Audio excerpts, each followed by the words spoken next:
Democrats are going to want to see, but Americans are going to want to see. Yep. Yes, I think the single most important thing, and you just said it, that you developed was a witness list. You know, one of the points whenever you're doing a major investigative hearing is whether that hearing gives you an agenda for the next hearing. And in this case, they really quite effectively got Michael Cohen, and I think he was very cooperative in this, to identify a name associated, an additional name associated with a great many of the lines of inquiry that he described, a great many of the allegations that he made. He would tell sort of who else was in the room, who else was involved. And the result is that they come away with a very long list of people, some of whom you would expect, like Alan Weisselberg of the Trump Organization and David Pecker of AMI. But the list gets pretty long and pretty granular of people that the committee will want to approach and hear from next. And so as I was listening over the course of the day, I was just, you know, struck by how many other hearings this committee could map out just based on Cohen's testimony alone. And the final thing about that, of course, is that this hearing is only presumably a shadow of the story that Michael Cohen actually could tell, because, of course, he spent Tuesday, the day before the hearing, in a day-long closed session of the Senate Intelligence Committee. And he's going to spend today in a closed session with that Intelligence Committee. And so what was sandwiched in between in public yesterday was only the part of his story that is ripe to be told in public. And so I think, you know, if you put those two things together, you really do have a rich terrain for future investigative hearings. Yeah, and you got a sense of the list as referred to by Congresswoman Alexandria Ocasio-Cortez. Take a listen. To your knowledge, did the president ever provide inflated assets to an insurance company? Yes. Who else knows that the president did this? Alan Weisselberg, Ron Lieberman, and Matthew Calamari. And where would the committee find more information on this? Do you think we need to review his financial statements and his tax returns in order to compare them? Yes, and you'd find it at the Trump org. Wow. Okay. Emily Jane Fox, you've been covering Michael Cohen. You know him well. I saw you as he was leaving the hearing room. And I feel like I was reading on your face what you were following was not just the story, the facts, and the political implications, but also the human drama playing out. This was a big day for him and possibly for his family? Sure. It was something that he had been preparing for, looking forward to, something that had been weighing on him and his family for many weeks. I think that it was complicated for him. In some ways, he wanted to get there to tell his story to the American people.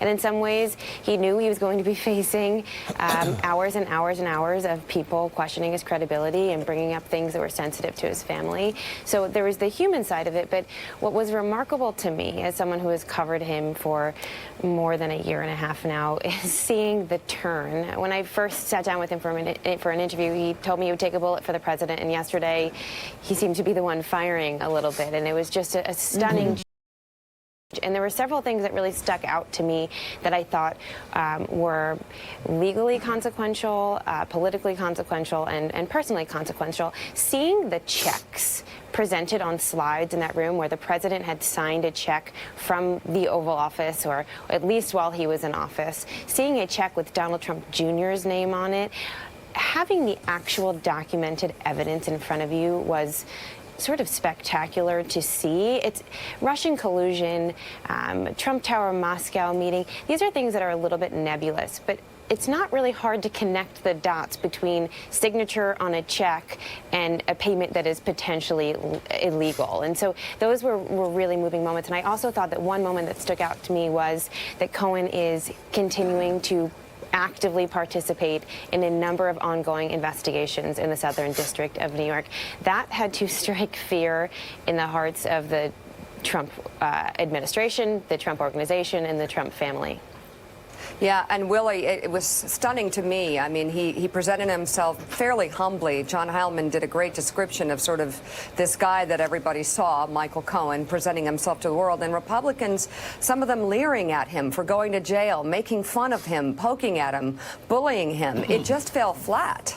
Yeah, and some of the line of questioning, as Joe said, they repeated the book deal thing again and again. You had the one Congressman Higgins from Louisiana yelling at Michael Cohen, "What about the boxes in your office?" He said, "Well, they took them in the raid and they've been returned since the raid." "Why haven't you turned over the boxes?" "Because they were seized in a raid and now they've been returned." To Joe's point, they did not rehearse. They didn't have their ducks in a row. They didn't have their questions coordinated clearly, and I think that helped Michael Cohen. Donnie, you're in the rare position of having actually spoken after the fact to Michael Cohen. That was only day 2, by the way, of 3 days for him in the barrel taking these questions. What surprised him? How did he feel coming out of the hearing yesterday? First of all, obviously, he was exhausted. Yeah. And I said, how do you think he did? And he goes, "I'm really happy." I said, "Well, what would you change?" Because I wouldn't change anything. To me, yesterday was a simple game. It was Michael Cohen going to, not did you like him, not that you said, was he going to be credible? Yeah. And to me, where they won the game, Michael won the game stunningly, is 2 points. One, to Emily's point, if it comes down to a he said, she said, Trump, do you believe Trump? Do you believe, do you believe Cohen? All along, one guy has said, he told me to give the payments, he paid me. Trump said no, and there you had the evidence. But the other thing from behavior's point of view is that it was very, very interesting. To me, what gave him his credibility was where he exonerated Trump. A few of the moments when they said, for instance, there's rumors of an elevator tape of Trump, hitting Melania. Which to me would be one of the most horrific things you could hear. It would be very easy for him to say, "I've heard about that tape, I haven't seen it." Not only did he say there's no such tape, he went one step further and said, Mr. Trump would never strike Mrs. Trump. Same thing with the P tape, where it would be very easy to kind of hover it. He goes, "It does not exist." Same thing, do you have direct knowledge of collusion? No, I don't. So those are the things that give all his accusations the credibility. And to me also, and I also have to give AOC credit, and I'm very critical of her. I think she's extremely dangerous to the Democratic Party.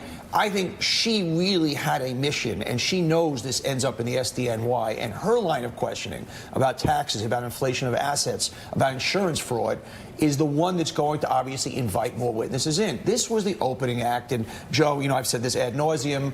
This ends up in the Southern District. This ends up with a RICO charge, Racketeering Influence Corruption Organization Act, where the pieces start to fall in place. So I thought it was a great day for Cohen. I thought it was a great day for America. It was a stunningly poor day for the Republicans. Thanks to Elijah. You were, you've been saying for quite some time, Donnie, that you'd been talking to Michael privately, and you had been telling him, "Hey, listen, you really can do your country a great service." I remember us talking about this in real time. I personally never believed that he would do it, that he would move from being a Trump lackey to somebody that would go out and tell the truth about all he saw. But you kept saying that you thought he might do it, and in fact, he did. So what were your personal feelings, just your personal feelings? And by the way, bloggers that are watching, you're allowed to talk about your personal feelings still. Donnie Deutsch, what were your personal feelings about your longtime friend? And by the way, a guy who was still your friend when he was working for Donald Trump. Yeah, I'm glad you asked me that, because obviously it was very personal for me. For the last couple of years, I've obviously been a staunch defender of Michael, which has been challenged. I'm sitting right next to him. Most of the time I do have stench. Different story. Which was obviously very challenging for me, because constantly people, how can you defend him and look at him? Because the images out there of Michael Cohen the scandal, if you will, and all you saw was this barking guy and this bellicose guy, and frankly, an unlikable guy. And what I watched over the last couple of years personally, in very personal moments, and seeing him in tears and seeing his family, and understanding that this was a guy who, and I've said this, look, he did bad things. He was a guy who got in the Trump orb and all of a sudden had the Trump lapel pin, gave him a certain power, a certain patina of strength, and obviously did the very bad things that he did, and he's paying for it. But I always did say, and this was, I kind of put it out there on the line, but a decent man. I think that's what, the camera doesn't lie. I think what people saw yesterday, I think what they were surprised about, and maybe you didn't love Michael Cohen after, you said, okay, here's the guy's lawyer, got caught up in it. his life has been destroyed, and he's save himself, his family, do the right thing. And for me, I actually was very proud of him. That's the best way I could say it. I was really proud of this guy up there because